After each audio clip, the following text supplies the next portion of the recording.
Hey guys, this is Kristen at Cooking in the County, and today I'm going to show you how to make a specialty rice. There's an old restaurant that used to be here in northern Maine called Yusefs, and a lot of people like making that rice, and I thought I would bring you the recipe that's been floating around Pinterest. When I was little, it was too fancy for our family to go to Yusefs, so I've never had the original Yusefs rice, so I cannot be positive that this rice tastes exactly like Yusefs rice. But this recipe's been on Pinterest for a while now, and I've been making it for quite a bit. And lately I've been making it about once a week because my kids love it. So I thought it'd be a great recipe to bring to you guys today. My video's a little different because I had to hurry up and get it done, but I think you'll still enjoy it, and I think it's still very informative. So I hope you guys try it. It's really kind of a sweet, salty type of rice. It has some onions in it. I changed the recipe a little bit because that's what I do. I think it's supposed to have red pepper in it. I don't put red pepper in mine.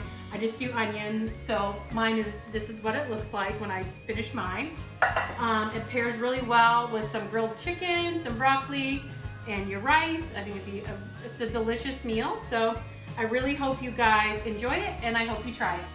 So the first thing I'm going to do is I'm going to take 2 cups of Uncle Ben's rice, and I like to rinse it in cold water.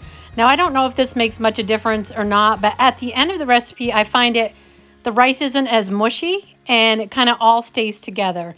So I rinse it till the water runs clear and it's not cloudy any longer. So also for this recipe, you're going to need 4 cups of water. We're going to need, I actually use a half an onion. The recipe calls for a full onion, but I feel like that's too much, but you do you.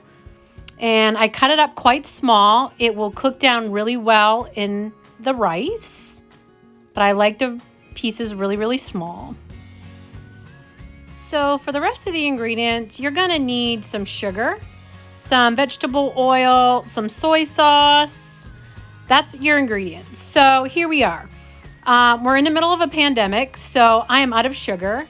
So I replaced my sugar with powdered sugar. Why wouldn't that be any different? So I am using a half a cup of powdered sugar, 1/3 cup of vegetable oil, and a half a cup of soy sauce. And I don't use real soy sauce. I use the amino acids, but absolutely use regular soy sauce if you have it. You're obviously going to need a 9x13 pan.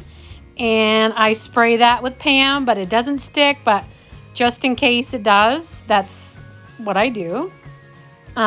So I put all the ingredients in with the water and I just whisk it up really quickly just to get it all incorporated. I don't want like chunks of the sugar or whatever, so I just want to make sure it's blended really well.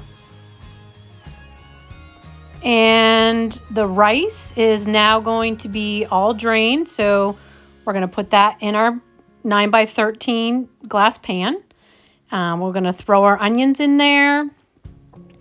And the last thing we're going to have to do is add the liquid. And we're going to cook this rice at 350 for about 45 minutes. Don't cover it. Just put it in your oven. Don't touch it. When it comes out, it's going to be absolutely delicious. And the smell in your house is going to be unreal. So this is the finished product before. And now I'm going to mix it, so you can see how really good it looks and how nice the rice is still all put together. It's not all mushy. It's not overcooked. Just the smell is wonderful. See how you can see how the rice is all still intact and not mushy. So there you go, guys. This is the Yusefs rice. The recipe I found on Pinterest. I kind of tweaked it here and there, but it's a delicious rice. My family loves it. I really hope you guys enjoy it, and I really hope that you try it. So don't forget to like and subscribe to my YouTube channel. See you guys.